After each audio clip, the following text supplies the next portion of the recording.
वो गुस्से से जाने लगती है। वैंग भी उसे गुस्से से जाकर रोकने की कोशिश करता है, जिसके लिए वो बड़ी मुश्किल से आगे बढ़ता है और उसे रोकने की कोशिश करने वाला था, लेकिन उसी पल नान अपने मन में बात करना स्टार्ट कर देती है। अगर वह इस समय घर से बाहर निकलता है तो उसके साथ कुछ बुरा हो जाएगा। ये सुनकर वो समझ जाता है कि इस समय उसे आगे नहीं बढ़ना चाहिए। वो उसे घर जाने के लिए कह देता है और असिस्टेंट को उसे छोड़ने के लिए कह देता है। उसके चले जाने के बाद नान आराम से बैठती है। फिर वो उसे पूछती है कि उसने डिवोर्स देने से मना क्यों किया। तब वैन बहाना बनाते हुए उसे कहता है कि वो शर्त हार गया था ना, इसलिए उसने डिवोर्स देने से मना कर दिया।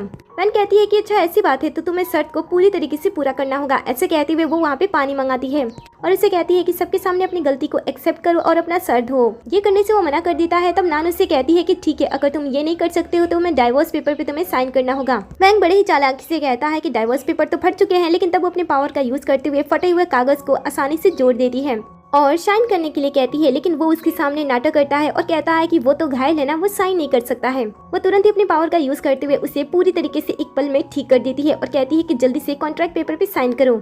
लेकिन वो साइन भी नहीं करता है और माफी भी नहीं मांगता है, जिस वजह से नान अपने पावर का यूज करते हुए उसे उल्टा टांग देती है और माफी मांगने के लिए कहती है और साथ ही अपने सर के बाल को भी धोने के लिए कहती है और उसे मजबूरी में सारी बातें उसे माननी पड़ती है। इसके बाद नान आराम करने के लिए अपने कमरे में चली जाती है। अगले सीन में हम नान को देखते हैं जो कि शावर लेकर बाहर आती है और अपने चेहरे को ध्यान से देखती है। क्योंकि उसके पास पावर्स होती हैं, इसलिए वो अपने आप को खूबसूरत बनाने का फैसला करती है। जिसके बाद वो जादुई चावल लाती है, उसमें जादुई मंत्र डालती है और उसको यूज करने वाली होती है। तभी बाहर से वैंग उसे आवाज देने लगता है क्योंकि उसे भी शावर लेना था। लेकिन जब कुछ समय हो जाने के बाद भी दरवाजा ओपन नहीं होता है तब वो दरवाजे को खोलने की कोशिश करता है। इत्तेफाक से उसी समय नान भी दरवाजा खोलती है और अचानक से वैन के आने की वजह से वो गिरने वाली होती है, लेकिन वैन उसे बचा लेता है। इसमें दोनों एक दूसरे के काफी नजदीक होते हैं। वैंग उसे बड़े ही प्यार से देखता है और मन में सोचता है कि वो कितनी ज्यादा सुंदर है। उसे वो सुंदर तो लग रही होती है, लेकिन डायरेक्टली वो उसे कॉम्प्लीमेंट नहीं देता है, बल्कि उसे छेड़ते हुए उसकी बहन से कंपेयर कर देता है और कहता है कि तुम्हें मेकअप ट्राई करना चाहिए। ये सुनकर उसे गुस्सा आ जाता है, जिस वजह से वो कुछ नहीं कहती है और जाकर सो जाती है। वैंग को भी ऐसा लगता है कि उसने कुछ ज्यादा ही कह दिया, इसलिए वो उसे मनाने के लिए अपना कार्ड उसे दे देता है।